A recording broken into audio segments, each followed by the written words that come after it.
ओम शांति। पवन तनय तुम एक आधारा,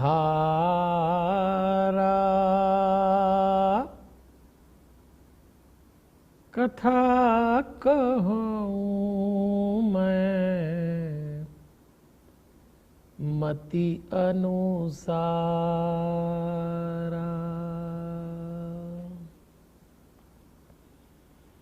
वक्रतुंड महाकाय सूर्यकोटि समप्रभ निर्विघ्नं कुरु मे देव शुभ कार्येषु शुभ सर्वदा। गुरुर्ब्रह्मा गुरुर्विष्णु गुरुर्देव महेश्वर गुरुर्साक्षात् परब्रह्म तस्मै श्री गुरुवे नमः। परम पिता परमेश्वर की बड़ी अनुग्रह भरी दृष्टि है और भगवान की असीम अनुकंपा है कि आज हम सब लोग श्री हरि सत्संग समिति मुंबई के द्वारा एक अनुष्ठान के रूप में 3 दिन हनुमान चालीसा की 43 चौपाइयों दोहों का भावार्थ सुनने के लिए एकत्रित हुए हैं। आप जहां भी विराजे हैं वहां उपस्थित परमात्मा के प्रत्येक स्वरूप को सादर वंदन करते हुए देवलोकवासी स्वामी नारायण देव तीर्थ जी, स्वामी सत्यमित्रानंद गिरी जी को सादर प्रणाम करते हुए जूना पीठाधीश्वर आचार्य महामंडलेश्वर स्वामी अवधेशानंद गिरी जी को नमन करते हुए भक्ति भारती मां प्रेमा पांडुरंग जी का पावन स्मरण करते हुए श्री रविशंकर महाराज रावतपुरा सरकार को नमन। परम धाम पधारे हुए पूज्य पिताजी वल्लभदास जी को वंदन और आप सबके भीतर बैठे हुए दिव्यात्मा को सादर प्रणाम करते हुए हम मनुष्य हैं और यही हमारी सबसे बड़ी योग्यता है, लेकिन हर मनुष्य की ये जिम्मेदारी है कि वो ये जान सके कि हम शरीर, मन और आत्मा से बने हैं। जो लोग इस बात को जितने अच्छे से जान लेंगे, समझ लेंगे, उनके लिए मनुष्य होने का गौरव सार्थक हो जाएगा। इसीलिए हनुमान चालीसा के जो 43 पद हैं, हम उनको 3 दिन में सुन रहे हैं। आज पहले दिन आरंभ के 2 दोहे और आरंभ की 13 चौपाइयां, तो कुल मिलाकर आज 15 पद पर बात करेंगे। कल यानी दूसरे दिन 14 पदों पर, तीसरे दिन फिर 14 पदों पर, ऐसे 43 हो जाएंगे। 2 दोहे आरंभ में हैं, 40 चौपाइयां मध्य में और 1 दोहा अंत में। और हमने विचार ऐसा किया है कि पहले दिन जो हम चर्चा करने वाले हैं 15 पदों की, उसका केंद्रीय तत्व शरीर रखेंगे। दूसरे दिन यानी कल मन पर बात करेंगे और तीसरे दिन परसों थोड़ा आत्मा को स्पर्श करेंगे। और प्रत्येक दिन हमारे जो 4 जीवन है ना, जैसे आज 15 पंक्तियों पर बात करेंगे, तो इन 15 पंक्तियों में हम अपने जीवन को भी समझेंगे। व्यवसायिक जीवन, सामाजिक जीवन, पारिवारिक जीवन और निजी जीवन। कुछ बातें दिमाग में रख लीजिए तो आनंद बढ़ जाएगा। एक सवाल हनुमान जी की कथा सुनते समय सबके मन में आता है, हनुमान जी मनुष्य हैं या वानर? देखिए, हनुमान जी वन में रहने वाले नर हैं, और मनुष्य होना जितना गौरव की बात है उतनी ही यातना की भी बात है। ये जो दुर्गुण होते हैं ना, काम, क्रोध, मद, लोभ, ये दुर्गुण मनुष्यों को सताते हैं, पशुओं को नहीं सताते। और यही तो भेद है पशु में और हम में। अच्छा देखिए, कोई शेर हो और वो और अच्छा शेर हो जाए तो आप क्या कहोगे? अच्छा शेर हो गया। कोई श्वान हो, कुत्ता, वो सामान्य से ऊपर उड़ जाए तो आप कहेंगे बहुत अच्छा कुत्ता है। लेकिन कोई मनुष्य यदि ऊपर उड़ जाए तो वो देवता से भी ऊंचा चला जाएगा, और यदि नीचे गिर जाए तो वो पशु से भी अधिक पतित हो सकता है। परमात्मा ने ये संभावना सिर्फ और सिर्फ मनुष्य को दी है कि ऊंचे उड़ जाओ तो देवता बन सकते हो, नीचे गिर जाओ तो पशु हो जाओगे। इसलिए मनुष्य होना यात्रा है, देह से आत्मा तक की यात्रा, जो अब 3 दिनों में हम करेंगे। क्योंकि हम में से अधिकांश लोग शरीर पर टिके हैं। हमारा जीवन शरीर से शुरू होता है, शरीर पर ही खत्म हो जाता है। बहुत कम लोग होंगे जो शरीर से आत्मा तक जाएंगे। और जब भी आप शरीर से आत्मा तक की यात्रा करेंगे, बीच में मन आएगा। हमारी कथा में कल आएगा। और मन आपको आत्मा तक जाने में बाधा पहुंचाता है। आइए थोड़ी बात हनुमान चालीसा की करें और उसके महात्म की करें। क्योंकि ऐसी परंपरा है कि जब किसी साहित्य की चर्चा की जाती है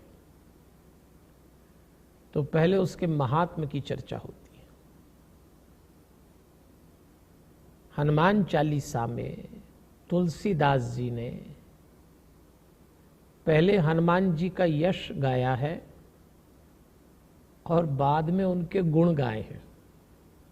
तो ये यशगान है एक तरह से, और यशगान एक तरह से उपासना होती है।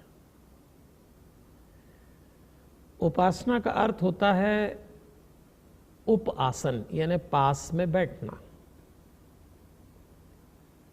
आजकल आदमी पूजा में पास में बैठना तो दूर, खुद भी नहीं बैठता। पूजा मशीन की तरह हो गई है। हम अपनी जिंदगी के बहुत सारे काम यंत्रवत करते हैं, मैकेनिकल, गाड़ी मशीन की तरह चलाते हैं।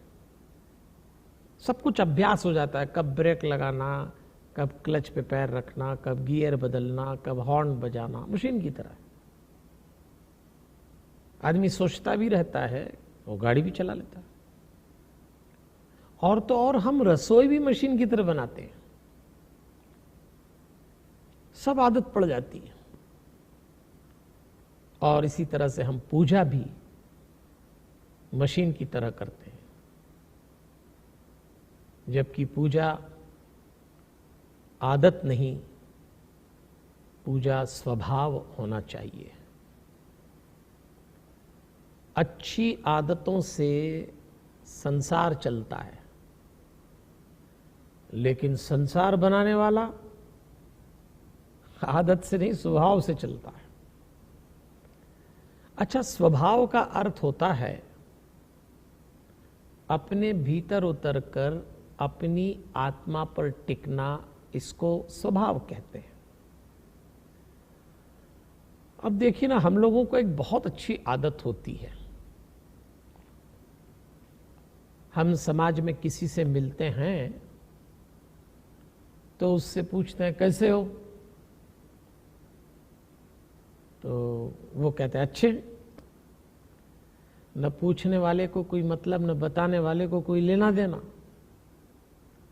सच तो यह है कि यदि आप किसी से पूछें कैसे हो,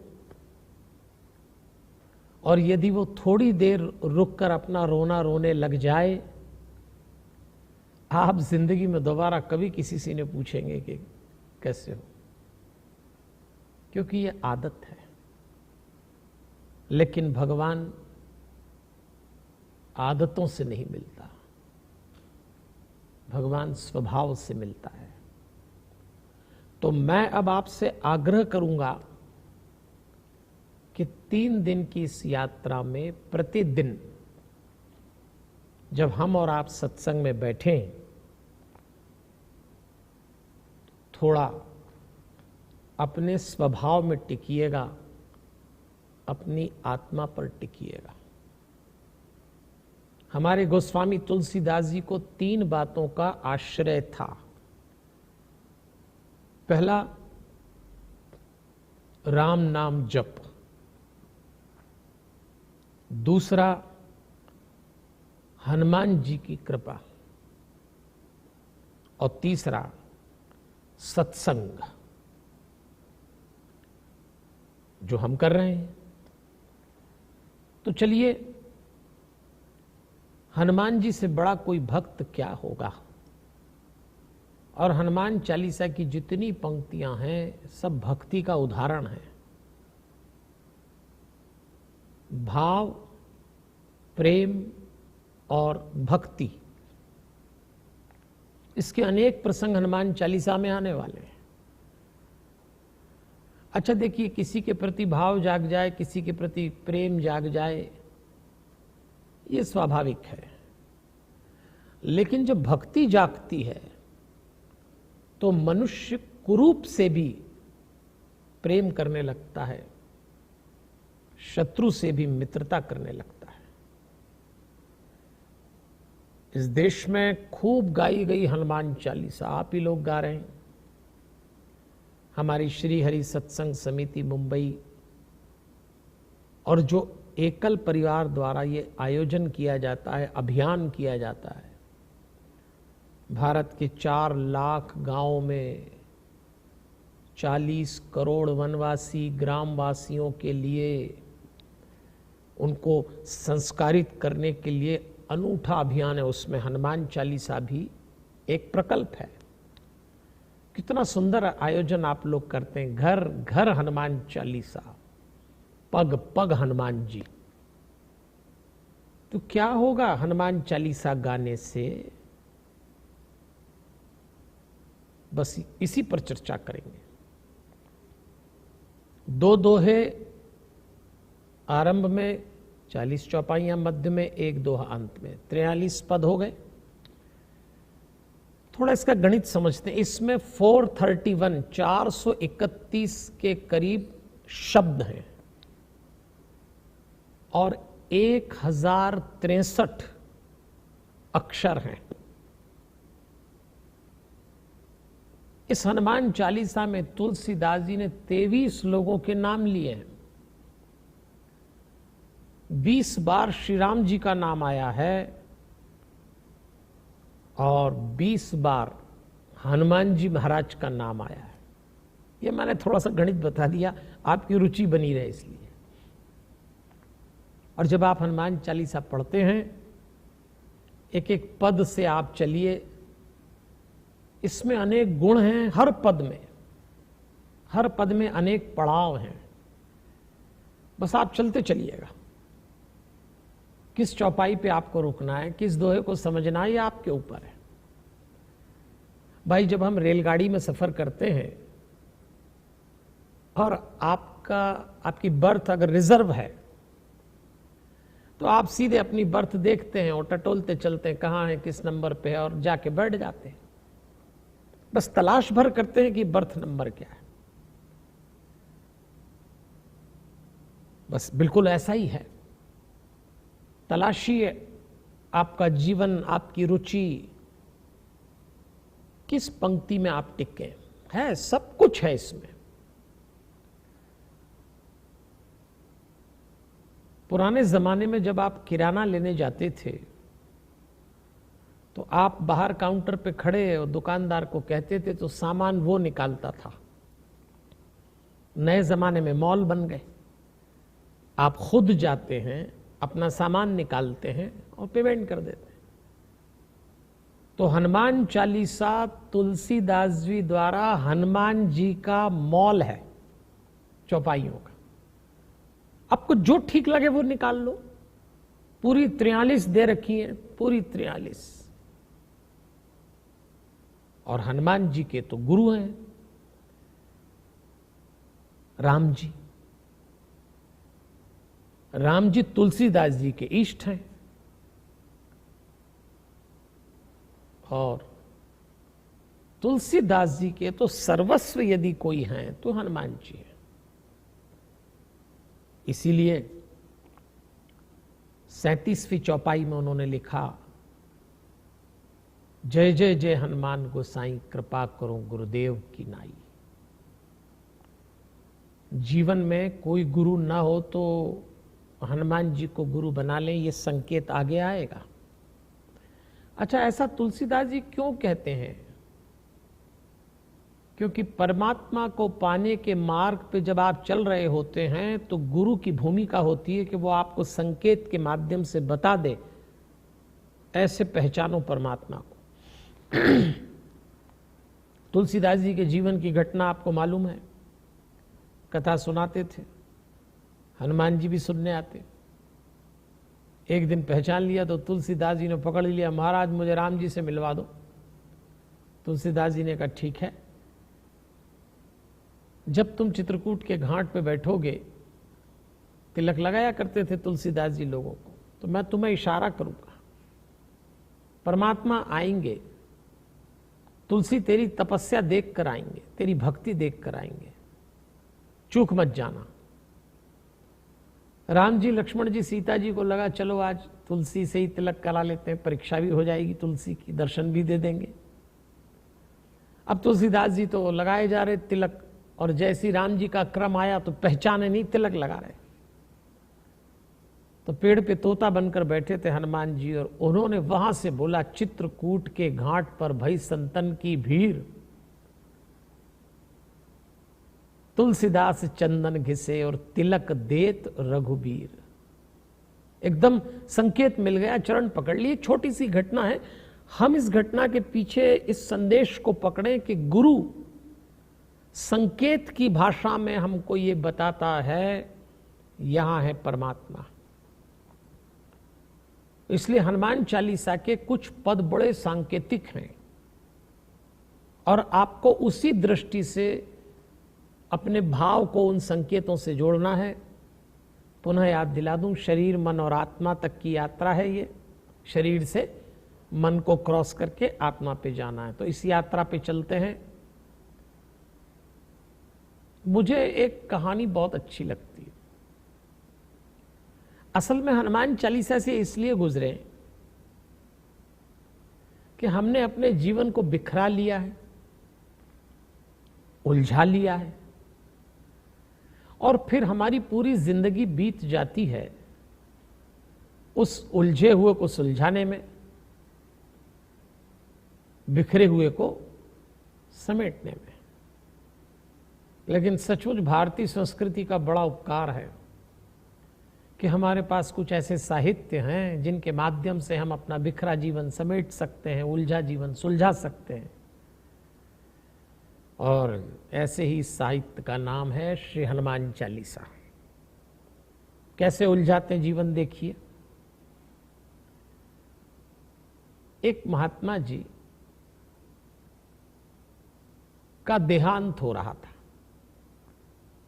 तो उनके शिष्य लोग उनके आसपास खड़े थे।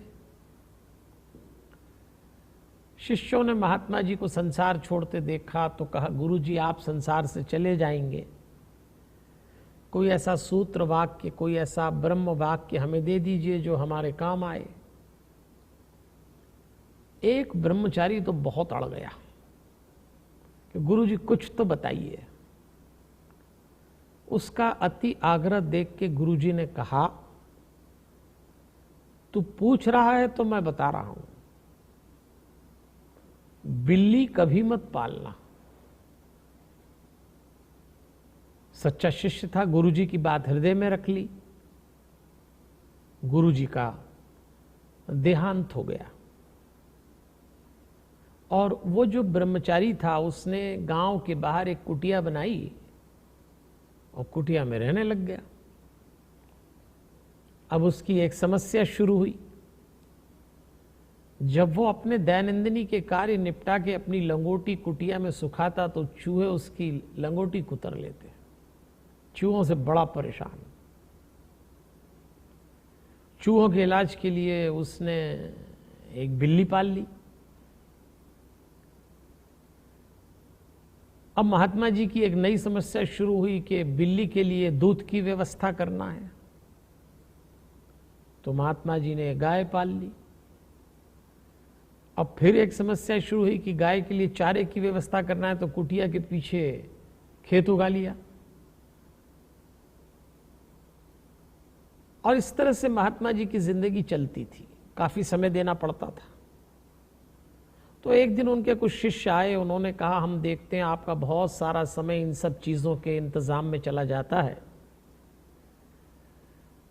तो हमारे गांव में एक लड़की है बाल विधवा, वो आपकी सेवा में लगा देते हैं। वो आपकी सेवा करेगी तो आपको जब तब हवन यज्ञ के लिए समय मिल जाएगा। अच्छा, महात्मा जी ने कहा जो 4 लोग बोले वो साधु को मंजूर होता है, तो बाबा जी ने हाँ कर दी। अब वो बाल विधवा लड़की उनकी सेवा में लगा दी गई। 6 महीने बीत गए। 6 महीने बाद गांव के कोई 5-50 लोग इकट्ठे हुए, महात्मा जी के पास आए। उन्होंने कहा कि अब एक समस्या शुरू हो गई। तो महात्मा जी ने कहा, अब क्या समस्या शुरू हो गई? तो उन्होंने कहा, समस्या ये शुरू हो गई कि गांव में होने लगी है चर्चा और ये लड़की हो गई बदनाम। अब ये किसी काम की नहीं रही। आप तो महात्मा हैं, परहित के लिए, दूसरों के भले के लिए ही साधु बने,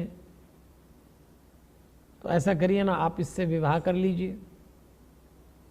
महात्मा जी ने कहा जो 5 लोग बोले वो साधु को मंजूर होता है, तो बाबा जी की शादी हो गई। 4-5 साल बीत गए, 4-5 बच्चे हो गए। एक दिन कुटिया के पीछे चट्टान पे बैठकर महात्मा जी ध्यान लगा रहे। उनकी पत्नी बच्चों की मां रसोई में काम कर रही। बच्चे भारी उपद्रव कर रहे। मां को गुस्सा आया, एक बच्चे को चांटा लगाया, दूसरे को बगल में लपेटा, तीसरे का कान मरोड़ा, चौथे का हाथ घसीटती वहां ले गई जहां उन बच्चों का बाप, इसका पति। महात्मा जी चट्टान पे बैठ के ध्यान लगा रहे। गुस्से में पति को देखा, झल्लाते हुए बच्चों को दिखाया और जोर से बोली, अरे जब यही सब करना था तो ये सब क्यों किए? उसी समय महात्मा जी को याद आया, गुरु जी ने कहा था बिल्ली कभी मत पालना। देखिए देवियों और सज्जनों, इसको वाक्य मत समझ लेना। अब ऐसे वाक्य तो कई बार हमारे माता पिता, गुरुजन, साधु संतों ने हमसे कहे होंगे, कभी हनुमान चालीसा की चौपाई के रूप में, कभी मंत्र के रूप में, पर हमें समझ नहीं आते। और इसीलिए हम में से अधिकांश लोगों ने अपना जीवन बिखरा लिया, उलझा लिया। आज जो ये एक बीमारी आई है, ये इसलिए भी चुनौती बन गई, हम सब उलझे हुए थे। चलिए, तो चलें हनुमान चालीसा के माध्यम से इस बिखराव को समाप्त करते हैं। तो सबसे पहले प्रवेश करेंगे अपने प्रोफेशनल लाइफ में। आपका जो भी व्यवसाय हो, आप डॉक्टर हो, इंजीनियर हो, गृहिणी हो, रिटायर्ड हो, नौकरशाह हो, समाज सेवक हो, कितना बड़ा काम 18 चैप्टर के हमारे लोग कर रहे हैं। 60,000 से अधिक गांवों में आप शिक्षा संस्कार का काम कर रहे हैं। वो भी आपकी प्रोफेशनल लाइफ है। तो चलिए, अपने प्रोफेशनल लाइफ में सबसे पहले हम आज जिन चौपाइयों की चर्चा करेंगे उसमें महत्व है शिक्षा का। थोड़ा समझते हैं। ये बहुत शिक्षा का युग है, ध्यान रखना। हमारे व्यावसायिक जीवन में शिक्षा यदि नहीं है तो अब आप 2 वक्त की रोटी सम्मान से तो नहीं कमा पाएंगे। तुलसीदास जी ने हनुमान जी से बातचीत की थी बालपन में, और हनुमान चालीसा उसका अंश है। सीधी बातचीत की थी, और एक बालक ने इतनी प्रभावशाली ढंग से बात की कि हनुमान जी पंक्ति पंक्ति में उतर आए। और इसीलिए हनुमान चालीसा हनुमान जी का शब्दा अवतार बन गई। श्री गुरु चरण सरोज रज, निजमन मुकुर सुधार, बरनऊ रघुबर बिमल जस, जो दायक फल चार। 2 दोहों में से पहला दोहा, हनुमान चालीसा की पहली पंक्ति। इसका सामान्य अर्थ है, गुरु के चरण की रज से मन रूपी दर्पण को साफ करता हूं और भगवान के विमल यश का गान करता हूं, जो 4 फल देने वाला है। यहां भगवान श्री राम का पहला नाम आया रघुबर। और यदि आपको याद हो कि यही दोहा रामचरितमानस के 7 कांड में, जो दूसरा कांड अयोध्या कांड है, उसकी भी पहली पंक्ति है। ये यहां भी आया है और अयोध्या कांड में भी आया है। अच्छा, बाल कांड में तो उन्होंने नयन को साफ करने की बात बोली है। आप जब बालकांड पढ़े तो तुलसीदास जी ने कहा हमारे नयन शुद्ध हो जाएं, लेकिन अयोध्या कांड में चूंकि युवा अवस्था आ चुकी होती है तो उन्होंने कहा निज मन मुकुर सुधारी। मन रूपी दर्पण को साफ करने के लिए गुरु के चरण की रज चाहिए। इस मन रूपी दर्पण पे प्रति पल दुर्गुणों की धूल जम जाती। प्रति पल कह रहा हूं मैं आपसे। इस मन को इसीलिए गंदे काम पसंद हैं, और यही दोहा उन्होंने वहां भी दिया है, क्योंकि अयोध्या कांड में परिवार की गरिमा और परिवार की कुरूपता एक साथ उतरी है। दशरथ जी का चूक जाना, मंत्रा का षड्यंत्र, और भी घटनाएं। इसलिए ध्यान दीजिएगा। हनुमान चालीसा के आरंभ में तुलसीदास जी ने एक तरह से शर्त रखी है कि मन रूपी दर्पण को साफ किए बिना आप हनुमान चालीसा में प्रवेश करेंगे तो जो आपको चाहिए वो आपको नहीं मिलेगा। क्योंकि मन जो है उसको अच्छे काम कहां अच्छे लगते हैं, वो तो अलग अलग भाव भूमियों पर चलता है। तो कैसे नियंत्रित करेंगे इस मन को? गुरु कृपा से। तो हनुमान चालीसा के आरंभ में मैं गुरु को याद किया है। अच्छा, श्री शब्द से आरंभ हुई हनुमान, श्री गुरु। श्री में शोभा और ऐश्वर्य, ये दोनों शब्द समाये हैं। जब आप किसी को श्री बोलते हैं तो आप जानते हैं श्री क्यों बोलते हैं? उसमें शोभा भी समाई हुई है, उसमें ऐश्वर्य भी समाया है, इसलिए गुरु को बड़ा मान दिया है। फिर कहा जो दायक फल चारी। हनुमान चालीसा 4 फल देने वाली है। अच्छा बताइए, आप इसको फलश्रुति कहते हैं। भाई आजकल तो एडवांस का ज़माना है। आप किसी से कोई काम कराने जाओ, और ख़ासतौर पे प्रोफेशनल लाइफ में, तो कोई ना कोई एडवांस मांगते लोग। आज तुलसीदास जी को मालूम था कि आगे आने वाले वक्त में लोग एडवांस मांगेंगे, तो तुलसीदास जी से पूछा कि भाई तुम्हारी हनुमान चालीसा के पूरे 43 पद हम पढ़े तो हमको मिलेगा क्या? वैसे तो फलश्रुति अंत में बताई जाती है, लेकिन हनुमान चालीसा में तुलसीदास जी ने पहली पंक्ति में ही बता दिया कि 4 फल देने वाली है, एडवांस। हम सबको 4 फल की आकांक्षा है ना, धर्म, अर्थ, काम और मोक्ष। बहुत बड़ा आश्वासन है, आपको 4 फल मिलेंगे। देखिए, फल श्रुति में 2 बातें कही जाती है कि भाई एक तो आप क्या मांगोगे आपको क्या मिलेगा, और दूसरा भगवान से, मतलब मिलना और मांगना, 2 बातें फल श्रुति में होती हैं। तो ऐसे तुलसीदास जी ने आरंभ में ही बोल दिया कि ये मिलेगा। बहुत सारी बातें पूरी हनुमान चालीसा में, तो तुलसीदास जी ने कई बातें हनुमान जी से मांग ही लिए सीधे। वैसे तो कहते हैं भाई भक्त को भगवान से मांगना चाहिए या नहीं मांगना चाहिए। अगर तुलसी जी की थ्योरी पे चलें तो वो कहते हैं मांगना चाहिए। अपने बाप से, अपने गुरु से नहीं मांगेंगे तो किससे मांगेंगे? श्री गुरु 4 फल, बल बुद्धि दीजिए, क्लेशों का हरण करिए, गुरु कृपा करिए, हृदय में निवास करिए, तुलसीदास सदा हरि चेरा कीजिए, नाथ हृदय में डेरा। फिर पवन तनय संकट हरण मंगल मूर्ति रूप राम लखन सीता सहित हृदय बसों सुरभु, फिर मांग करी अंतिम पद में। तो तुलसीदास जी कहते हैं हमारा अधिकार है आपसे मांगना, आपको देना पड़ेगा। तो हनुमान चालीसा जब आरंभ हुई तो क्या कहा? निज मन मुकुर सुधारी। मन रूपी दर्पण को साफ करना पड़ेगा। मैं ये बार बार आपसे इसलिए कह रहा हूं, आज पहले दिन तैयारी रख लीजिए। मन को अच्छे काम अच्छे नहीं लगते। हम लोग, मैं बोल रहा हूं, आप जितने लोग सुन रहे हैं, ईमानदारी से अपने कलेजे पे हाथ रख के विचार करिएगा। हम सब लोग अपनी जिंदगी में इस मन से वो तमाम गंदे और गलत काम कर चुके होंगे, कर रहे हैं और करेंगे, जो बाहर किसी को पता नहीं लगने देते। आपके पास में जो बैठा है या बैठी है, इसके मन में क्या चल रहा है आप जिंदगी भर नहीं जान सकते। मन ऐसा है।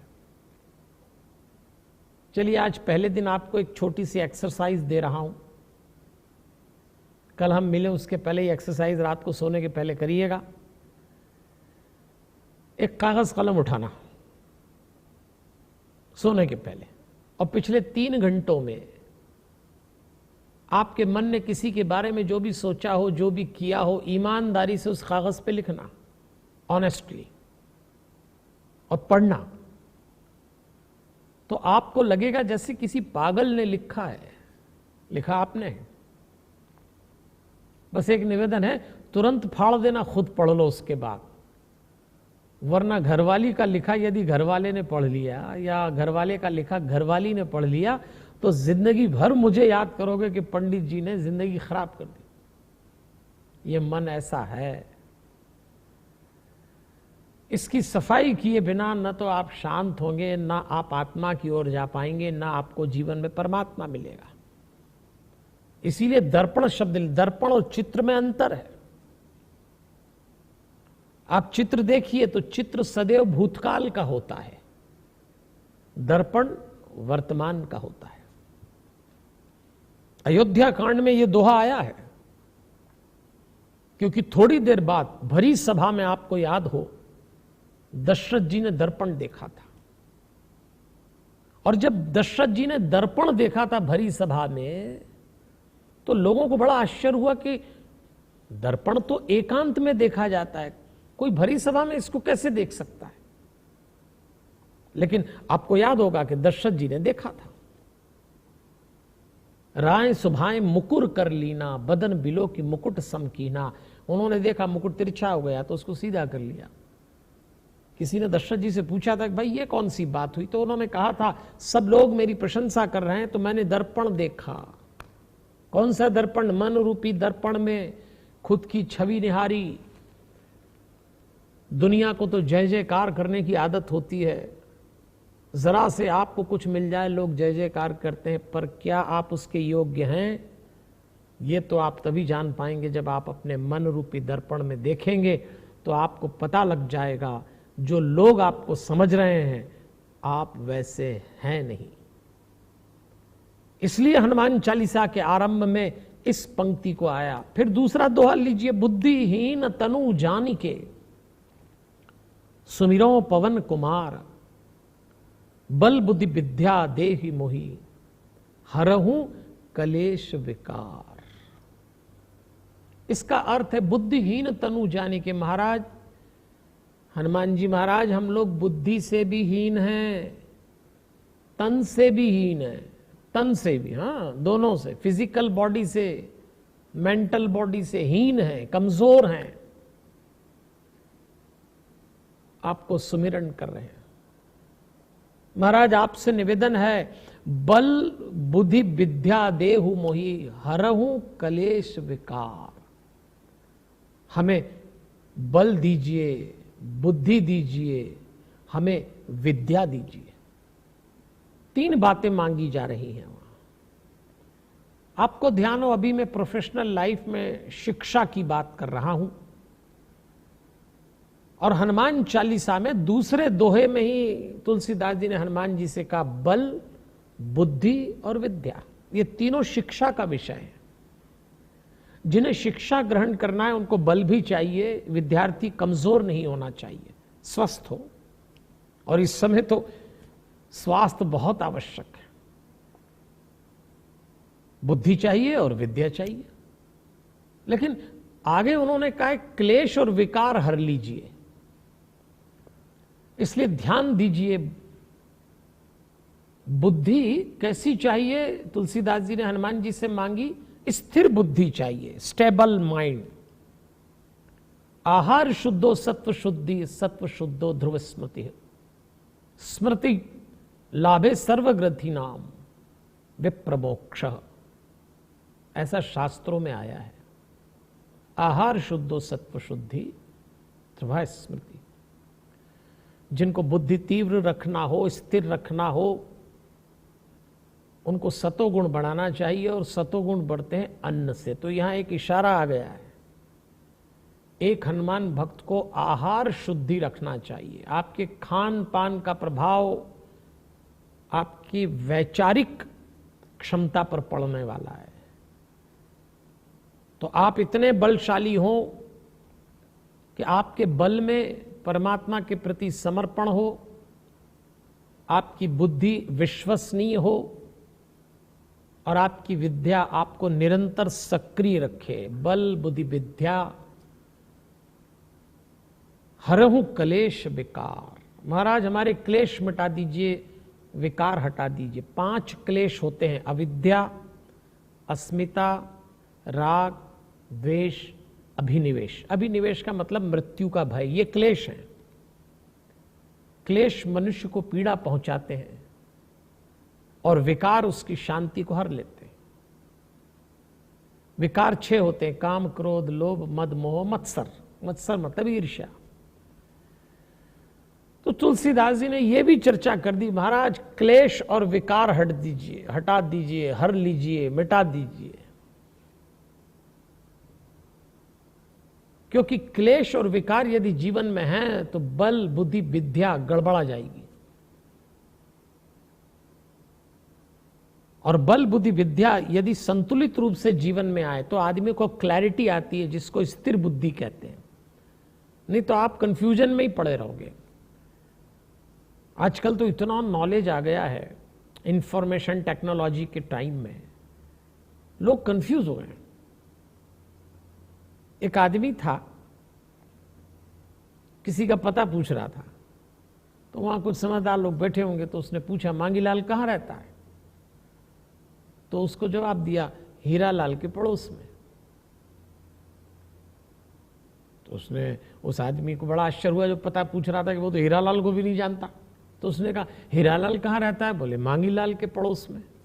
अब वो और परेशान हो गया, मांगीलाल की समस्या निपटनी हीरालाल की ओर खड़ी हो गई।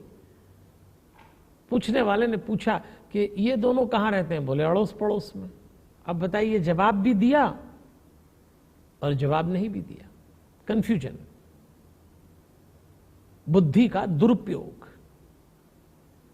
इसलिए मैं आपसे निवेदन करूंगा, इन 3 दिनों में विकार और क्लेश मिट जाएं, ये मांग जो हनुमान जी से की गई है आप भी करिएगा। ये 3 दिन इसी बात के हैं देवियों और सज्जनों। अगर क्लेश और विकार नहीं मिटे, इनको बर्फ की तरह पिघलाना है। इन 3 दिनों में अपनी आती जाती सांस पर ध्यान दीजिएगा। इन 3 दिनों में अपनी आत्मा को देखने का प्रयास करिएगा। मैं केवल चौपाइयों की व्याख्या करने के लिए नहीं बैठा हूं आपके लिए, वो तो आप कहीं से भी ले सकते हैं। मेरा उद्देश्य है कि इन 3 दिनों में हनुमान चालीसा के माध्यम से आपको वो मिल जाए जिसकी आप तलाश में थे और जो आगे आपके जीवन में उपयोगी होगा। फिर तुलसीदास जी 2 दोहे के बाद अब 40 चौपाइयां आरंभ कर रहे हैं। जय हनुमान ज्ञान गुण सागर, जय कपीश तिहु लोक उजागर। देखिए, यहां इस चौपाई में जयकारे के साथ हनुमान चालीसा आरंभ हुई। 4 बार हनुमान चालीसा में हनुमान शब्द आया है, हनुमान शब्द, बाकी दूसरे आए हनुमान जी के लिए।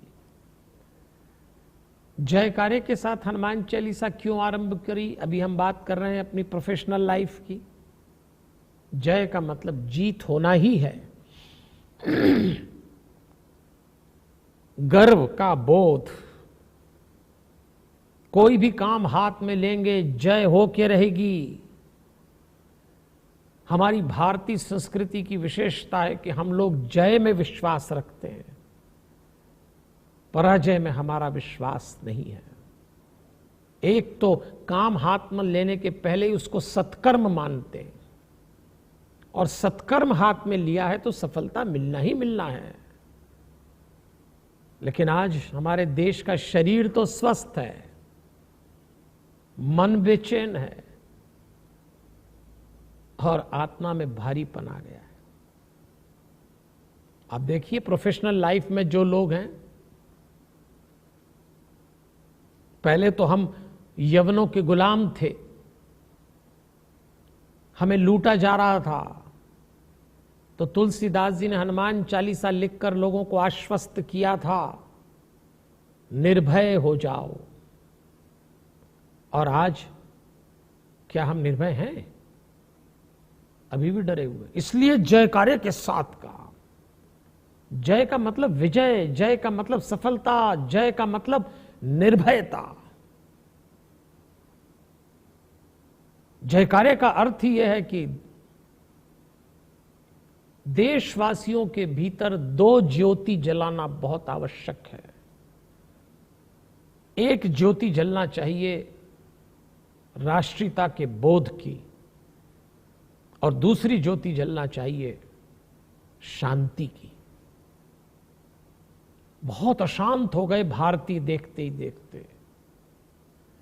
मैं तो बार बार निवेदन करता हूं, आज से 15 साल बाद हम भारतीयों के पास सब कुछ होगा, जिस तरह से हम विकास कर रहे हैं ये दौर निकल जाएगा, बीमारी का चिंता न पालें।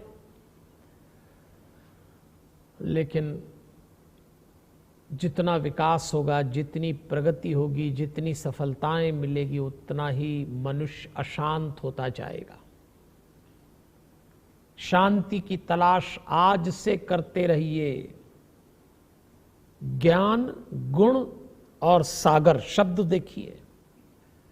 तुलसीदास जी ने हनुमान जी को ज्ञान और गुण का सागर लिखा है, मंदिर नहीं लिखा, सागर। शब्द तो चुन चुन के रखे। ये एसी का फ्लैप ऊपर करिए, सीधे आ रही हवा। एक एक शब्द उन्होंने चुन चुन के रखा है। क्यों सागर लिखा होगा? देखिए, मंदिर में अगर आप जाएं तो आपसे अपेक्षा की जाती है कि आप स्नान करके शुद्ध होके जाएं। लेकिन सागर में तो शुद्ध होने के लिए उतरना पड़ता है। तो हनुमान जी के ज्ञान और गुण वो सागर है जिसमें आप भी गोता लगा के अपने को शुद्ध कर सकते हैं। तीनों लोक उजागर, तीनों लोक में आप उजागर हैं, स्वर्ग में, पृथ्वी में और नरक में। तीनों में समान रूप से आप उजागर हैं। इसलिए जयकारे के साथ कहा है, बड़े सपने देखिए, बड़े अभियान हाथ में लीजिए। ये जो हम चर्चा कर रहे हैं, ये जो एकल अभियान है, घर घर हनुमान चालीसा, शिक्षा संस्कृति के केंद्र, बड़े अभियान हैं। यही तो सिखाया हनुमान जी महाराज ने। श्री हरि रथ दत्तक योजना, व्यास कथाकार दत्तक योजना, ग्राम दत्तक योजना, इसकी सारी जानकारी जो लोग मुझे सुन रहे हैं, और अगर आपको ना हो तो जरूर प्राप्त करें। एक बड़े अनुष्ठान का जो मानवता की सेवा में किया जा रहा है, एकल अभियान, एकल परिवार द्वारा, उसका हिस्सा बनिए। यही इस जयकारे का मतलब है। जय, बड़ा काम करना है। किसी शायर ने लिखा है, हमारे वसीम बरेलवी ने, मुझे जहां तक याद है, दिए का कद बढ़ाने के लिए रातें बड़ी करना। अच्छी बात है। दिए का कद बढ़ाने के लिए रातें बड़ी करना, बड़े शहर में रहना हो तो बातें बड़ी करना। छोटे मोटे से काम नहीं चलेगा, जयकारे के साथ। और फिर आपके साथ हनुमान जी हैं। इसीलिए मैं कहता हूं, जिस अभियान में हनुमान जी जुड़े हैं वो तो पूरा होगा। अष्ट चिरंजीव देवताओं में से हनुमान जी एक हैं। अश्वत्थामा, राजा बलि, व्यास, विभीषण, कृपाचार्य, मार्कंडे, परशुराम जी और हनुमान जी। तो हनुमान जी तो हैं, आप कभी भी याद करिए, सदैव आपको मिलेंगे। तो यहां आके इस पहली चौपाई में हम अपनी प्रोफेशनल लाइफ की चर्चा कर चुके हैं, और अब आइए दूसरी चौपाई में चले और उसी के साथ हमारे सामाजिक और हमारे राष्ट्रीय जीवन पर भी दृष्टि डालेंगे। आपका जो व्यवसाय हो खूब अच्छे से करिए, लेकिन अपने समाज, अपने राष्ट्र को आप क्या दे सकते हैं, इस पर भी ध्यान दीजिएगा। ये देश, जो हमारा देश है, हमको देख रहा है। आपके पास जो योग्यता है, जिससे आप धन कमा रहे हो, नाम कमा रहे हो, पद और प्रतिष्ठा कमा रहे हो, उसका एक हिस्सा, दशांश समाज सेवा, राष्ट्र सेवा में भी लगाइए। सेवा का बोध जगाइए, भ्रष्टाचार और अपराध मिटाइए। क्योंकि हमारे समाज और हमारे राष्ट्र में दो बड़ी समस्याएं चल रही हैं, भ्रष्टाचार और अपराध की। चलिए दूसरी चौपाई में चलते हैं। राम दूत अतुलित बल धामा, अंजनी पुत्र पवन सुत नामा। आप राम जी के दूत हैं, मां अंजनी के बेटे हैं, पवन पुत्र हैं। एक ही चौपाई में 3 नाम बता दिए उनके, सारे संबोधन इसमें उतार दिए, सारे। आरंभ किया रामदूत। और सचमुच हनुमान जी की पहचान क्या थी बताइए, क्या पद था हनुमान जी के पास? लोग मुझसे पूछते हैं, आपसे भी कभी सवाल करें कि राम जी की सेना में, राम जी की व्यवस्था में हनुमान जी की पोस्ट क्या थी? अरे भाई ये तो सबसे पहले ही पूछते हैं, आप करते क्या? रामदूत, बहुत बड़ा पद है। हम तो कहते हैं राम जी की कंपनी हो तो उसमें हनुमान जी सीईओ से कम पद पे नहीं है, रामदूत। और जैसे वो रामदूत हैं वैसे ही हम लोग राष्ट्रदूत हैं, सेवा दूत हैं। जो काम राम जी हनुमान जी से कराना चाहते हैं, हनुमान भक्त होने के नाते हम ये समझें कि हम दूत हैं एक व्यवस्था के, और हमें सारे काम बहुत अच्छे से करना है। ध्यान रखिएगा, भारत के विकास में भारतीयता विलग नहीं होना चाहिए। इसलिए मैं आपसे आग्रह करूंगा, रामदूत शब्द को ठीक से समझिएगा। और यहां फिर इस चौपाई में बड़ी प्यारी बात आई, अंजनी पुत्र पवन सुत नामा। आप मां अंजनी के बेटे हैं। अब देखिए, आरंभ की पंक्तियों में ही मां को याद किया है, ममता को नमन किया है, मातृत्व का आह्वान किया है। क्या कहने मां के। लेकिन आज माताओं के ऊपर एक बड़ी जिम्मेदारी आ गई है। संतानों को खासतौर पे इस दौर में जो सबसे श्रेष्ठ दिया जा सकता है वो मां के द्वारा। हनुमान जी से तो किसी ने पूछा था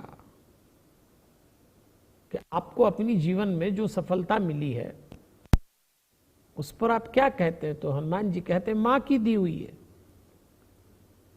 हनुमान जी की तो घोषणा थी कि मेरे जीवन में जो कुछ भी श्रेष्ठ है वो मां का आशीर्वाद है, उससे है। और भैया मां के आशीर्वाद में बड़ी ताकत होती है। मैं तो निवेदन करूंगा आपसे, जिंदगी में कोई भूल हो जाए,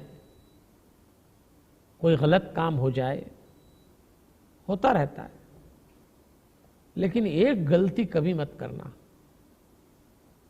और वो है मां के हृदय को कभी ठेस मत पहुंचाना।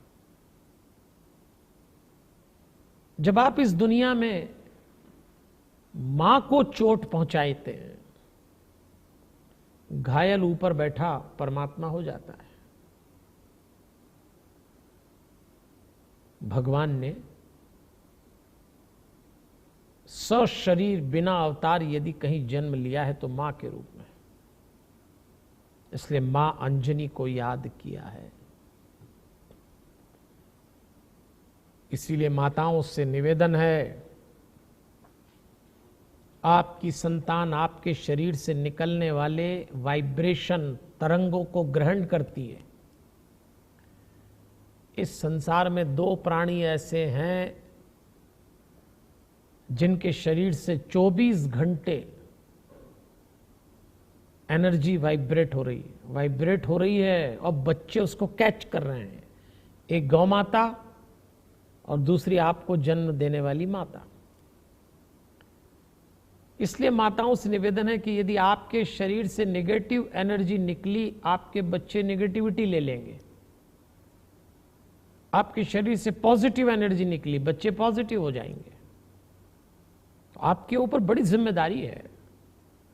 इसलिए खूब खुश रहें, सदाचार में रहें, आनंद में रहें, क्योंकि वही आप ट्रांसफर कर रहे हैं बच्चों में। और मां अंजनी से सीखिए। आर्ट ऑफ पेरेंटिंग का तो एक पूरा चैप्टर है मां अंजनी।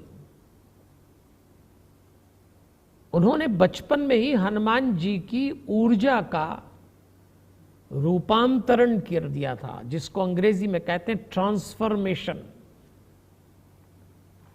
तो माताएं अपने बच्चों के लिए करें, एक तो पॉजिटिव एनर्जी ट्रांसफर करें, दूसरा उनकी हाइपर एनर्जी का ट्रांसफॉर्मेशन करें। आपकी ऊर्जा बच्चों में ठीक से स्थानांतरित हो जाए और उनकी जो ऊर्जा अतिरिक्त रूप से आजकल बच्चों में, उसका रूपांतरण कर दीजिए पॉजिटिविटी में। इसलिए मां अंजनी को याद किया है। और हनुमान जी कहते हैं मैं तो रिजल्ट हूं उसका, देख लीजिए। वरना आज माहौल बड़ा खराब है। यहां हर शख्स हर पल हादसा होने से डरता है। खिलौना है जो मिट्टी का, फना होने से डरता है। मेरे दिल के किसी कोने में एक मासूम सा बच्चा, बड़ों की देख कर दुनिया बड़ा होने से डरता है। एक राजेश रेड्डी कवि है, उन्होंने लिखा है आज जो माहौल है, उस माहौल को देखकर हमारे बच्चे डर गए हैं, सहम गए हैं, बल्कि कई मामलों में तो अब चिड़चिड़े हो गए हैं। रिएक्शनरी नेचर हो गया उनका, क्योंकि अब तो वैसी परीक्षा की घड़ी है माता पिता की। इसलिए इस पंक्ति में लिखा अंजनी पुत्र पवन सुत नामा। फिर लिखते हैं महावीर विक्रम बजरंगी, कुमति निवार सुमति के संगी। कोई वीर होता है, कोई परमवीर होता है, ये महावीर है। विक्रम शब्द आया, जो बलशाली होता है और पराक्रमी होता है, हरिओम, उसको विक्रम कहते हैं। विक्रम शब्द में दोनों बातें हैं। बलशाली, बहुत सारे लोग बलशाली होते हैं पर पराक्रमी नहीं होते, बहुत सारे पराक्रमी होते हैं तो बलशाली नहीं होते, पर ये दोनों मिल जाए तो आदमी को विक्रम कहते हैं।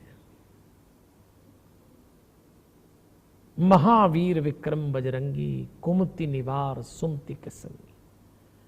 वीर रस से हनुमान जी का अभिषेक किया तुलसीदास जी ने और हमसे कहा हनुमान भक्त हो तो सीखो महावीर विक्रम बजरंगी। बजरंगी का अर्थ होता है स्टील बॉडी। आपको मालूम होगा हनुमान जी का पहला नाम क्या था?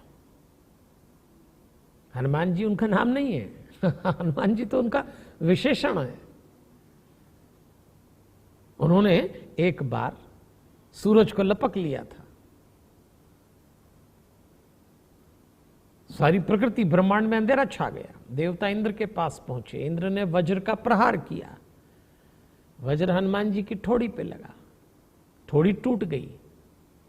संस्कृत में ठोड़ी को हनु कहते हैं, तो इनका एक नाम हनुमान पड़ा। हालांकि हनुमान का एक और अर्थ होता है, जो अपने मान का हनन कर दे वो हनुमान है। इस अर्थ को ध्यान में रखना।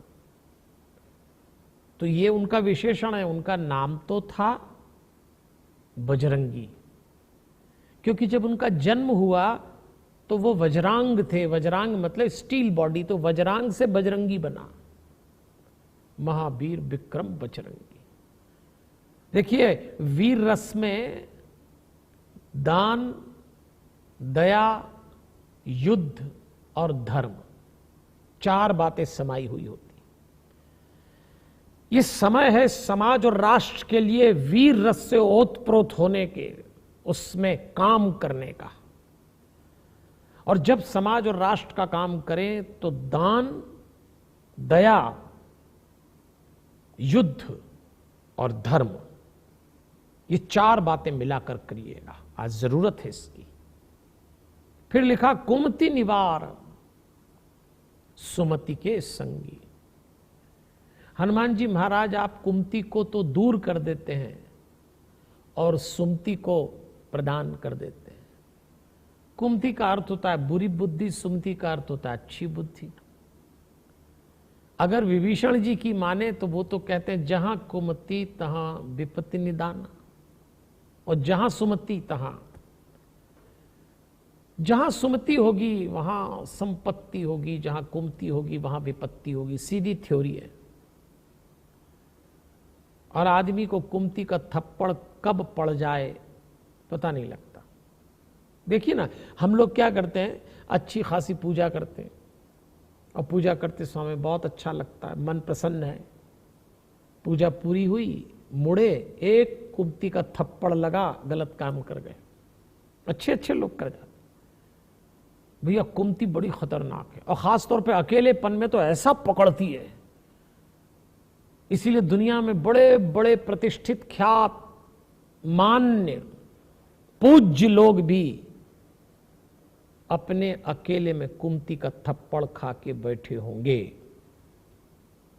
इसलिए हनुमान जी महाराज, आप तो पवन के रूप में है, पवन सब जगह रहती, बिना पवन के 5 तत्व में से एक पवन ही ऐसा है, तो आप सदैव हमारे साथ रहते हैं। तो कुमति निवार सुमति के संगी, महाराज सुमति दीजिए।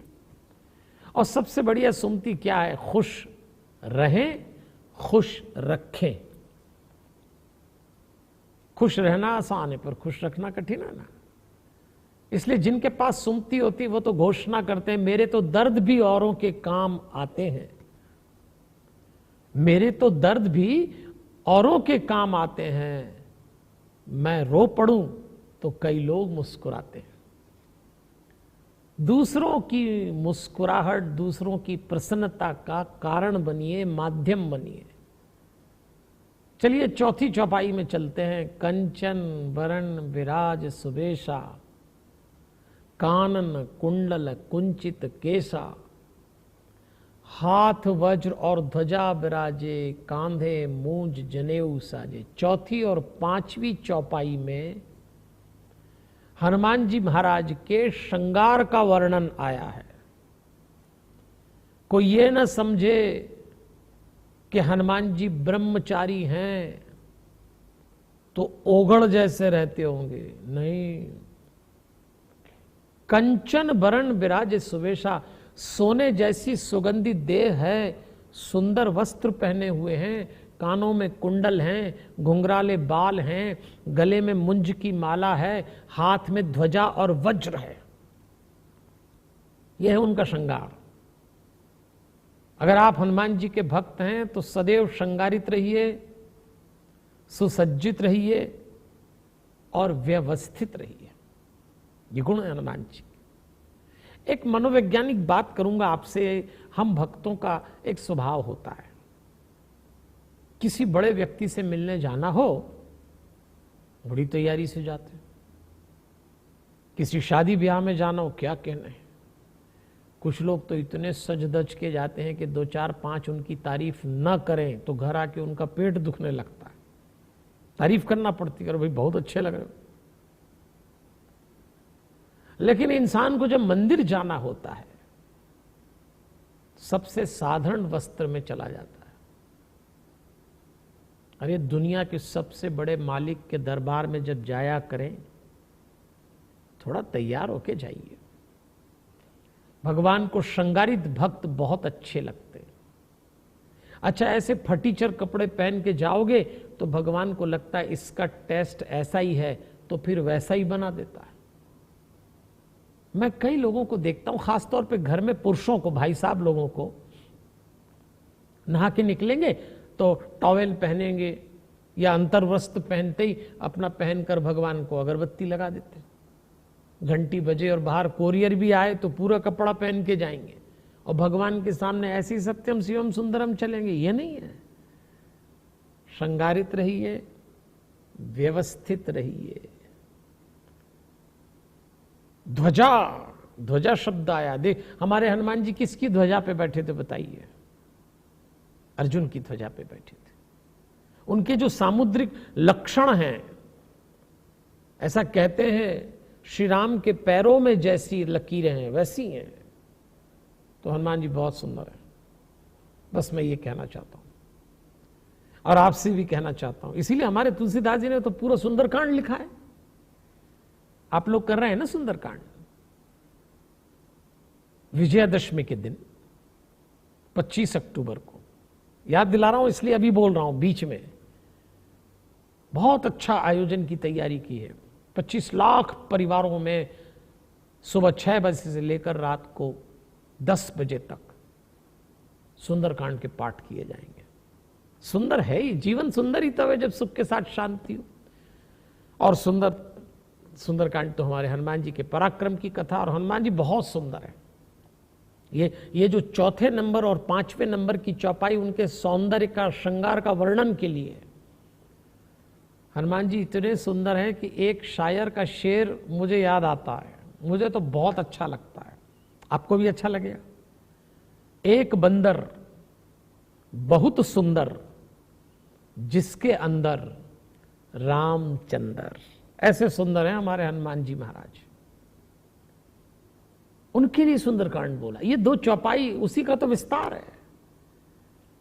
आइए, इससे पहले कि हम चौथी पांचवी चौपाई को पूरा करके आगे छठवीं में बढ़े, हमारा जो तीसरा जीवन है वो है हमारा पारिवारिक जीवन, हमारी फैमिली लाइफ।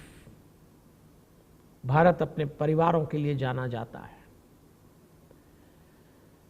मैं तो बार बार कहता हूं, भारत की विकास यात्रा जैसी चल रही है, भगवान ने चाहा तो 15 साल बाद हमारे देश के पास वो सब कुछ होगा जो किसी भी डेवलप्ड कंट्री के पास है। लेकिन जो गलती अमेरिका ने की, हम लोग तो बिल्कुल अमेरिकन मॉडल पे लाइफ चला रहे हैं आजकल। जिसको देखो उसने अमेरिकन मॉडल अपना रखा है। लेकिन अमेरिका से एक गलती हो गई, वहां फैमिली स्ट्रक्चर कोलैप्स हो गया, कहीं हमारे साथ ना हो जाए। परिवार प्राण है भारत के। आप ये जो घर घर में हनुमान चालीसा कर रहे हैं, आप ये जो 4 लाख गांवों के 40 करोड़ वनवासी ग्रामवासियों के बीच में हनुमान चालीसा, सुंदरकांड, शिक्षा के साथ संस्कार ले जा रहे हैं, इसका एक सत परिणाम ये भी आएगा कि भारत में परिवार की व्यवस्था पुनः संभल जाएगी। अभी थोड़ी डगमगाने लगी है। अभी टूटन विघटन कलह की दस्तक परिवारों में हो रही है। इसलिए चाहे परिवार गांव के हों या शहर के, टूटना नहीं चाहिए। तो चलिए अब हम चलेंगे चौपाई क्रमांक 6, 7, 8 और 9, और होगा हमारा परिवार का जीवन।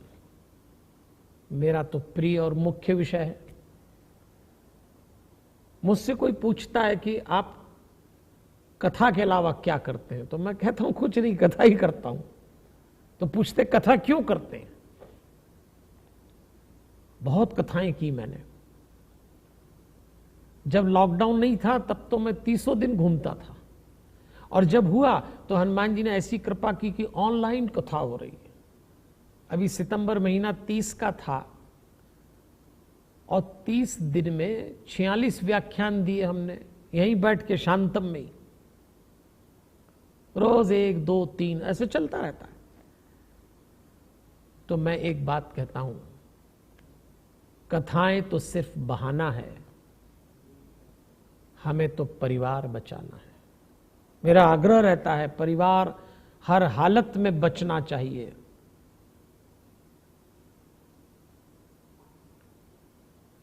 अगर भारत के परिवार टूट गए तो हमारे धार्मिक होने का, हनुमान भक्त होने का क्या मतलब निकला? तो चलिए चलते हैं। चौपाई क्रमांक 6 में तुलसीदास जी ने लिखा, शंकर सुवन केसरी नंदन, तेज प्रताप महाजगवंदना। अब इसके बाद ये छठी चौपाई के बाद 23वीं चौपाई तक फिर भगवान ने तुलसीदास जी ने हनुमान जी महाराज का नाम ही नहीं लिखा है। फिर 24वीं चौपाई में जाके महावीर विक्रम बजरंग, वहां जाके एक विशेषण आएगा। अगर आप शिव पुराण पढ़ें तो शिव पुराण की जो शतरुद्र संहिता है, उसमें भगवान शंकर के 75 अवतारों की चर्चा आई है, और उसमें से एक अवतार है अर्धनारीश्वर अवतार, और उसी में रुद्र अवतार हनुमान जी महाराज हैं। ऐसा कहते हैं, उस अवतार के लिए लिखा है, धन्यम यशस्य मनुष्यम सर्वकाल फलप्रदम। ये जो अवतार है हनुमान जी का अंशा अवतार, धन, यश, आयु और सब कामनाओं को फल देने वाला है। 11वें रुद्र अवतार हैं हनुमान जी शिव जी के। शंकर सुवन, केसरी नंदन। सुवन शब्द के दो अर्थ होते हैं।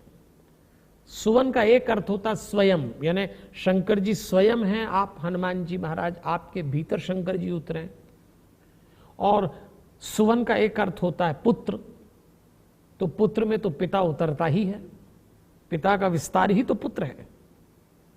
तो जैसे हमारे भोले भाले शंकर जी महाराज हैं, ऐसी हनुमान जी है।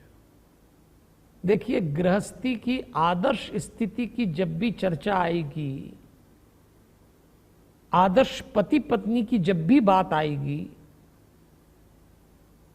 सुखी शांत प्रसन्न चित्त स्पाउस हस्बैंड वाइफ की जब भी बात आएगी, शिव और पार्वती जी को याद किया जाएगा और उन्हीं का अंशावतार है।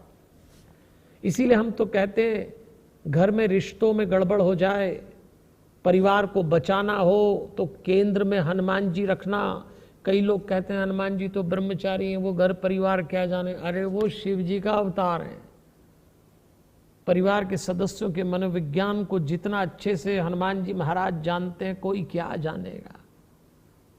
इसीलिए जैसे भोले भोले सीधे साधे हमारे शंकर जी महाराज हैं, ऐसे ही हमारे हनुमान जी महाराज सचमुच बहुत भोले हैं। मैं बाबा महाकाल की नगरी उज्जैन से बोल रहा हूं। जिस स्थान से बोल रहा हूं, ये विश्व का पहला हनुमान चालीसा का ध्यान केंद्र है। इसका नाम रखा है शांतम। ये शांतम शब्द कहां से आया? ये आया है सुंदरकांड की पहली पंक्ति का पहला शब्द है। शांतम शाश्वतम प्रमेय मनघम निर्वाण शांति प्रदम। जिन्हें शांति की तलाश करना हो, उनको हनुमान जी का पल्ला पकड़ लेना चाहिए। तो हमने हनुमान चालीसा से ध्यान का केंद्र बनाया, इसका नाम शांतम रखा है। और इस शांतम से मैं बोल रहा हूं, यह है उज्जैन में। तो चलिए कथा में चले, एक बार भगवान शंकर को भी याद कर ले। कैसे भोले हैं, और वैसे ही भोले हनुमान जी हैं। एक चोर को चोरी करना थी, तो शंकर जी के मंदिर में गया। अब उसने देखा गर्भगृह में क्या चुराया। अब शंकर जी के मंदिर में ना तो कोई पेटी होती, ना कोई अलमारी होती, ना कोई श्रृंगार का साधन होता है, क्या चुराएगा। तो चोर की नजर पड़ी तो शिवलिंग के ऊपर एक भक्त ने चांदी की जलाधारी दान कर रखी थी, जिसमें से जल गिर रहा था। चोर ने सोचा ये चांदी की जलाधारी उतारो, बेच खाएंगे, कुछ न कुछ तो मिल जाएगा। लेकिन जलाधारी ऊपर थी, हाथ नहीं। इधर उधर नजर डाली कि कोई कुर्सी हो, कोई स्टूल हो तो चढ़ जाऊं, पर कुछ नहीं था। चोर ने विचार किया कोई देख तो रहा नहीं है, सीधे शिवलिंग पे चढ़ गया। और जैसे ही चांदी की जलाधारी को छुआ, भगवान शंकर प्रकट हो गए और उन्होंने चोर से कहा, मांग क्या मांगता है, मैं खुश हुआ। अरे चोर ने कहा, महाराज बड़ी भूल हो गई, पाप हो गया, आप तो मुझे क्षमा करें और जाने दें, जिंदगी में अब कभी चोरी नहीं करूंगा। भगवान शंकर ने कहा, अरे सुन तो सही मेरी बात, मेरे ऊपर लोग जल चढ़ाते हैं, दूध चढ़ाते हैं, फूल चढ़ाते हैं, धतूरा चढ़ाते हैं, भांग चढ़ाते हैं। प्यारे तू पहला मिला जो खुद ही चढ़ गया, मैं खुश हुआ, बोल क्या मांगता है। ऐसे भोले भाले हमारे शंकर जी हैं, बिल्कुल वैसे ही भोले भाले हमारे हनुमान जी महाराज हैं, बहुत भोले हैं। इसीलिए आपसे निवेदन कर रहा हूं, जीवन में कठिन से कठिन स्थिति में भी हनुमान जी को साथ रखिएगा। मां अंजनी के रूप में उनके जीवन में जो रूपांतरण हुआ, वही हनुमान जी को हनुमान बना गया। हमारे परिवारों के केंद्र में मां होना चाहिए। 7वीं चौपाई में तो तुलसीदास जी ने कमाल ही कर दिया, विद्यावान गुणी अति चातुर, राम काज करीबे को आतुर। शब्द पकड़ना, विद्यावान, गुणी, चतुर और आतुर। इस 7वीं चौपाई में हनुमान जी के लिए 4 बातें लिखी गई हैं। विद्यावान गुणी, आप विद्वान हैं, साथ में गुणवान हैं, ये तो बहुत आवश्यक है। पढ़ा लिखा व्यक्ति यदि दुर्गुणी हो तो समाज के लिए बड़ा घातक हो जाता है। हमने कई ऐसे पढ़े लिखे लोग देखे हैं जिन्होंने दुर्गुण पाल लिए। रावण क्या कम पढ़ा लिखा था? सारे वेद शास्त्र उसकी जीवा पे नाचते थे, तर्क का बहुत बड़ा ज्ञाता, लेकिन रावण ने दुर्गुण पाले तो समाज आज तक उसकी कीमत चुका रहा है।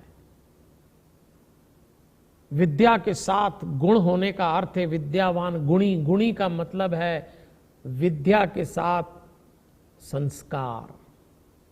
शिक्षा और संस्कार का योग यही बनेगा। ये जो शिक्षित भारत, संस्कारित भारत, स्वावलंबी भारत, स्वस्थ भारत, समर्थ भारत की परिकल्पना एकल परिवार की है, ये वही है शिक्षा के साथ संस्कार, विद्यावान गुणी। इसीलिए समय रहते अपने पढ़े लिखे बच्चों को हनुमान जी से जोड़ दीजिए। पढ़ा तो देंगे हम अपने बच्चों को। इस देश में शिक्षा का खास तौर पे शहरी क्षेत्र में तो आ गया विकास,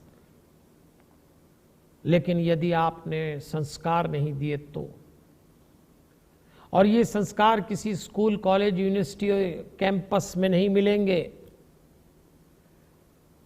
ये संस्कार मिलेंगे घर में, और घर में भी माता पिता के आचरण से या एकल विद्यालय से। 1 लाख एकल विद्यालय संस्कार का केंद्र है। उस कॉन्सेप्ट को सारे देश में लागू करना चाहिए, शहरी क्षेत्र में भी। क्योंकि यदि शिक्षित व्यक्ति दुर्गुणी हो गया तो बड़ी मुश्किल हो जाए। और आज हम देख रहे हैं पढ़े लिखे लोग ही गलत काम कर रहे हैं। विद्यावान गुणी अति चातुर, चतुर भी हैं, लेकिन चतुरता में सज्जनता होना चाहिए, चतुरता में कुटिलता नहीं होना चाहिए। 3 लोग अपनी चतुराई के लिए जाने जाते हैं। एक मंथरा, दूसरा शकुनी, तीसरे हनुमान जी। मंथरा और शकुनी के लेवल के इंटेलिजेंट हैं हनुमान जी, बल्कि उनसे ऊपर होंगे। पर हनुमान जी की चतुराई में सज्जनता है, मंथरा और शकुनी की चतुराई में कुटिलता है, षड्यंत्र है। यहां सबका भला है, सेवा है। तो विद्यावान गुणी अति चातुर। चतुर आदमी ऐसा होना चाहिए अपना भी भला हो, दूसरे का नुकसान ना हो। सीधी थ्योरी। निज हित और परहित एक साथ चले, उसको चतुरता कहेंगे। देखो, एक ठाकुर साहब थे, उनका एक फार्म हाउस था, और वहां अपने मित्रों को बैठा के बस वो महफिल जमाया करते थे। और वहां एक माली था, और उस माली का एक कोई 15 साल का लड़का था, एकदम भोंदू टाइप का। तो ठाकुर साहब को उस भोंदू के मजे लेने की आदत थी, और अपने दोस्तों को बताते कि देखो 15 साल का हो गया, इस जमाने में 15 साल के बच्चे कितने इंटेलिजेंट होते हैं, और ये देखो एकदम मूर्ख है। देखो तुम्हें एक खेल दिखाता हूं। और अपने दोस्तों को एक खेल दिखाया करते और सब मजे लेते। खेल ऐसा था कि ठाकुर साहब उस भोंदू बच्चे से, उस माली के बच्चे से कहते दोनों हाथ रख। वो ऐसे हाथ रखता, ठाकुर साहब अपने दोनों हाथ रखते। ठाकुर साहब अपने एक हाथ में 50 का नोट रखते, और ठाकुर साहब अपने दूसरे हाथ में 5 रुपए का नोट रखते, और उस लड़के से कहते उठा। वो लड़का 5 रुपए का नोट उठा लेता। रोज 3-4 बार ये खेल दिखाते ठाकुर साहब, और लोग हंसते, कैसा मूर्ख है, इस समय भी 15 साल का हो गया, 50 और 5 का अंतर समझ नहीं आता इसको, सचमुच मूर्ख है। सब हंसते, खेल चलता रहा। 5 साल बीत गए। एक दिन ठाकुर साहब के एक दोस्त ने सोचा पूछूं तो सही इससे मैं, ऐसे कैसे भोंदू हो सकता है कोई। तो ठाकुर साहब के एक दोस्त ने उस माली के लड़के को बुला के कहा, देख 5 साल से तो मैं ही देख रहा हूं, तू कितना बेवकूफ है। तेरे मालिक एक हाथ में 5 का नोट रखते हैं, दूसरे हाथ में 50 का नोट रखते हैं, वर्षों से तू 5 रुपए उठाता है, 50 फर्क नहीं समझता? 50 का क्यों नहीं उठाता? और हम ये खेल देख रहे हैं। उस माली के लड़के ने कहा कि जिस दिन मैंने 5 का छोड़ के 50 का नोट उठाया, ये खेल ही खत्म हो जाएगा। इसको कहते हैं चतुरता। विद्यावान गुणी अति चातुर, राम काज करिबे को आतुर। आतुर शब्द का अर्थ होता है धैर्य के साथ सक्रियता। सक्रिय तो हैं आप, लेकिन पूरे धैर्य के साथ हैं। हनुमान जी की सक्रियता और धैर्य का तो उदाहरण तब आया जब अशोक वृक्ष पे हनुमान जी बैठे थे। रावण आया, उसने सीता जी को अपशब्द कहे, उसने तलवार निकाली, हनुमान जी को लगा अभी कूदूं, पर धैर्य रखा। आतुर तो थे राम काज करने के लिए, लेकिन जानते थे अगर धैर्य छोड़ दूंगा तो अभी युद्ध हो जाएगा। और जब उनकी पूंछ में आग लगाई जा रही थी, उनको लात मार रहे थे, गाली दे रहे थे लंका के लोग, उनके ऊपर धूल उड़ा रहे थे और तो और उनके ऊपर थूका था, लेकिन हनुमान जी ने धैर्य रखा था कि पूंछ बढ़ा रहा हूं, जितने घी तेल कपड़े हैं लपेट दो, फिर बताऊंगा मैं क्या करूंगा। यह है आतुर होना, राम काज करिबे को आतुर। फिर लिखा है 8वीं चौपाई में, प्रभु चरित्र सुनबे को रसिया, राम लखन सीता मन बसिया। देवियों और सज्जनों, ठीक विद्यावान के बाद रसिया शब्द आया है। अपने बच्चों को खूब पढ़ाइए, लेकिन वो रसिया हो। रसिया मतलब जिसके भीतर रस हो, नीरस न हो। आज बच्चे उदास, तनावग्रस्त, चिड़चिड़े, गुस्सैल ऐसे हो गए। विद्यावान गुणी अति चातुर का क्या मतलब है? पढ़ाइए बच्चों को। ये तो तय है कि आगे आने वाले वक्त में विद्या का कोई विकल्प नहीं होगा। बिना पढ़ा लिखा आदमी सम्मान से 2 वक्त की रोटी तो नहीं कमा पाएगा, ये तो तय है। एक निवेदन करना चाहूंगा आपसे, अपनी हैसियत के बाहर जाकर कपड़े मत पहनिएगा, अपनी हैसियत के बाहर जाकर मौज मस्ती मत करिएगा, अपनी हैसियत के बाहर जाकर खाना मत खाइएगा, अपनी हैसियत के बाहर जाकर शादी मत रचाइएगा। पर अपनी हैसियत के बाहर जाकर बच्चे पढ़ाना पड़े तो जरूर पढ़ाइएगा। शिक्षा का कोई विकल्प नहीं है, लेकिन संस्कार भी दीजिए। और इसीलिए हनुमान जी के लिए लिखा है अगली पंक्ति में, प्रभु चरित्र सुनबे को रसिया, राम लखन सीता मन बसिया। आप भगवान श्री राम के चरित्र को सुनने में रसिया हैं। जितने अच्छे वक्ता हैं उतने ही अच्छे श्रोता हैं। हनुमान जी इतने अच्छे श्रोता हैं कि उनका एक लक्षण है कि जब वो राम कथा सुनते हैं तो उनका रोम रोम कान बन जाता है। कथा ऐसी सुनी जाना चाहिए, 2 कानों से तो बातें सुनी जाती है, कथा तो रोम रोम से सुनी जाती है। आप सुन रहे होंगे, इसीलिए कह रहा हूं। प्रभु चरित्र सुनबे को रसिया शब्द आया है। अच्छा, सामान्य रूप से हम लोग रसिया उस व्यक्ति को कहते हैं जो थोड़ा कामी, भोगी, विलासी होता है, लेकिन यहां रसिया का अर्थ क्या है? हनुमान जी रसिया? हाँ, रसिया का अर्थ है भीतर से रसाभोर, जो भीतर से नीरस न हो, उदास न हो, थका हुआ न हो, निराश न हो, वो है रसिया। तो हनुमान के भक्त को भीतर से खूब प्रसन्न रहना चाहिए। आजकल लोग बात बात पे उदास हो जाते हैं। अभी हम घर परिवार की बातचीत कर रहे हैं, अभी फैमिली मैनेजमेंट की। परिवार में तो रसिया बन के रहिए, खुद भी खुश रहें, दूसरों को भी खुश रखें। देखो, परिवार में कब किसका मूड खराब हो जाए कह नहीं सकते। तंग नहीं करते हैं हम उन्हें आजकल, परिवार में आप किसी को परेशान न करो, खुशी खुश रहो तो भी उल्टा पड़ता है। तंग नहीं करते हैं हम उन्हें आजकल, ये बात भी उन्हें तंग करती। अभी तो शिकायत कभी भी खड़ी हो जाती। इसलिए रसिया रहिए, प्रसन्न रहिए भीतर से।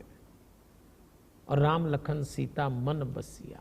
आप राम जी लक्ष्मण जी सीता जी के मन में बसते हैं या राम लक्ष्मण सीता जी आपके मन में बसते हैं, दोनों अर्थ हैं इसके। और राम जी ज्ञान है, लक्ष्मण जी कर्म है, सीता जी उपासना है। तो हनुमान जी क्या हैं? ज्ञान, कर्म और उपासना तीनों की मदद करने वाले का नाम हनुमान है। ज्ञान जब रोया, ज्ञान जब परेशान हुआ, राम जी सीता जी को ढूंढते समय रोए, लक्ष्मण जी को तीर लगा तो रोए। ज्ञान जब रोया, किसने दूर किया रोना उनका? हनुमान जी ने। कर्म मूर्छित हो गया लक्ष्मण, कौन औषधि लेके आए? हनुमान जी। उपासना जब मरने की सोचने लगी, सीता जी ने आत्महत्या का विचार किया था त्रिजटा के सामने, किसने आत्मबल बढ़ाया? सीता जी का, हनुमान जी ने। आपके जीवन का ज्ञान, कर्म और उपासना लड़खड़ाने लगे, गड़बड़ाने लगे, बिखरने लगे, टूटने लगे, तो हनुमान जी को साथ में रखिएगा। इसलिए लिखा, प्रभु चरित्र सुनबे को रसिया, राम लखन सीता मन बसी। भैया खूब खुश रहिए। अभी परिवार की बात चल रही, इसलिए आपसे कह रहा हूं, इस कथा में एक संकल्प लीजिए, जब भी अपने घर में बाहर से आया करें, मुस्कुराते हुए आया करें, उदास घर में मत आइए। बाहर की दुनिया में कई तरह के काम होते हैं, कई तरह के दबाव तनाव होते हैं, तो लोग चिड़चिड़े ही घर में आते हैं। आपसे निवेदन है मेरा, बहुत आनंद के साथ घर में आइएगा, बहुत आनंद के साथ। चलिए, सूक्ष्म रूप धरी सियहि दिखावा, बिकट रूप धरी लंक जरावा। छोटे रूप में आपने सीता जी को दर्शन दिए, विशाल रूप में आपने लंका जला दी। इसका अर्थ है अपने अहंकार को छोटा रखिए। सारा झगड़ा ही हम लोगों के जीवन में अहंकार का है, मैं बड़ा तू छोटी। आप बताइए, सूक्ष्म रूप होने का अर्थ है, हनुमान जी जानते हैं कहां बड़ा होना, कहां छोटा होना। आज हम लोगों के साथ यही तो झंझट है। अहंकार परिवार को तोड़ता है, जोड़ता नहीं है। भारत के परिवार टूटे, उसमें एक बड़ी बात अहंकार भी है। अच्छा, एक बात बताइए, किस बात का अहंकार पालते हैं हम लोग? हम हैं क्या? पिता के वीर्य की एक बूंद और माता के रज के कण से बना हुआ ये शरीर जब समाप्त होता है तो एक मुट्ठी राख में तब्दील हो जाता है। इंसान की इससे ज्यादा औकात नहीं है। किस बात का अहंकार पालते हैं? आप में से जिन लोगों ने शतरंज खेली होगी वो एक बात जानते हैं, जब बाजी खत्म होती और बिसात उठती तो बादशाह और प्यादे एक ही डिब्बे में बंद हो जाते हैं। किस बात का अहंकार पालते हैं? छोड़ दीजिए अहंकार। वो सारे बाग उजड़ गए जिनके लाखों माली थे, और सिकंदर जब दुनिया से गया दोनों हाथ खाली थे। किसी ने बहुत अच्छी बात बोली, वो एक शख्स जो तुझसे पहले तख्त नशी था, उसको भी अपने खुदा होने का उतना ही यकीन था। न तख्त रहते हैं न ताज, न राज रहता है न अंदाज। बड़े बड़े वक्त की आंधी में उड़ गए, अच्छे अच्छे समय के भाई खाते में जमा खर्च हो गए। किस बात का अहंकार पाल? छोड़ दीजिए। आइए इसी के साथ निजी जीवन में चलते हैं। हमारे पास अब 4-5 मिनट का समय है। अपनी पर्सनल लाइफ में चल रहे हैं और निजी जीवन को योग से जोड़िए। 8 चरण होते हैं योग के, यम, नियम, आसन। आज 3 चरण की बात करेंगे, यम, नियम, आसन। प्राणायाम, प्रत्याहार, धारणा, ध्यान, समाधि आगे करेंगे। यम, नियम। यम भी कितने होते हैं? सत्य, अस्तेय। देखिए, यम को मैं आपको एक्सप्लेन कर देता हूं संक्षेप में। सत्य, अस्तेय, अहिंसा, ब्रह्मचर्य, अपरिग्रह, ये यम है। नियम भी 5 होते हैं, शौच, संतोष, तप, स्वाध्याय, ईश्वर प्रणिधान। ईश्वर प्रणिधान मतलब ईश्वर को सरेंडर होना, समर्पण होना। और यही 10वीं चौपाई में लिखा है, भीम रूप धरी असुर सहारे, रामचंद्र जी के कांस संवारे। विशाल रूप में लंका आपने जला दी थी। देवियों और सज्जनों, कहाँ छोटा होना कहाँ बड़ा होना, इसके लिए हमने कोर्स बनाया 24 मिनट का। कल और परसों में आपको उस 24 मिनट के कोर्स के 4 हिस्से हैं ना, तो 2 हिस्से कल कराऊंगा, 2 हिस्से परसों कराऊंगा। आज तो परिचय था इसलिए समय निकल गया। तो कल की कथा में हम थोड़ा हनुमान चालीसा से मेडिटेशन को भी करते चलेंगे। लाए संजीवन लखन जियाए, श्री रघुवीर हर्षि उर लाए। जब आपने संजीवनी बूटी ला के दी तो भगवान ने आपको हृदय से लगाया, हृदय से देखिए। और रघुपति कीनी बहुत बढ़ाई, तुम मम प्रिय भरत सम भाई। तुम मुझे भरत के समान प्रिय हो, ऐसा नेह दिया। 13वीं चौपाई में कहते हैं, सहस बदन तुमरो यस गावे, अस कही श्रीपति कंठ लगावे। देवियों और सज्जनों, सहस वदन यानी शेषनाग भी आपका गुणगान नहीं कर सकते। महाराज हनुमान जी के लिए लिखा है, बहुत मुश्किल है तेरी कहानी लिखना कि जैसे बहते हुए पानी पे पानी लिखना। हनुमान जी महाराज, आज हमने हनुमान चालीसा की 13 चौपाइयों तक चर्चा की। 2 दोहे ऐसे 15 पंक्तियों में आज हम हनुमान जी से जुड़े, हमारे चारों जीवन को देखा और शरीर पे केंद्रित होकर बात की है। कल मन की बात करेंगे। समय पे आप सब कथा में इकट्ठे हो जाएं। मैं श्री हरि सत्संग समिति मुंबई के प्रत्येक पदाधिकारी का मान करता हूं, सम्मान करता हूं। आपने सुंदर आयोजन किया। तो चलिए, जो ग्रामवासियों को, वनवासियों को संस्कारित करने का अभियान आप कर रहे हैं, राष्ट्र की विकास धारा की मुख्य धारा में जो इनको जोड़ रहे हैं, एक कल अभियान अनूठा है। हनुमान जी की कृपा बनी रहे। कल समय पर मिलते हैं और कल कोर्स भी करेंगे और परसों भी करेंगे। अभी आप मुझे आज्ञा दीजिए, लेकिन संकल्प लीजिए, इस समय तो आप घरों में ही होंगे। कथा समाप्त होते ही सब एक दूसरे को देख के पहला काम करेंगे, जरा मुस्कुराइएगा, मुझे आज्ञा दीजिएगा। हमारे हनुमान, हमारे हनुमान, हमारे हनुमान।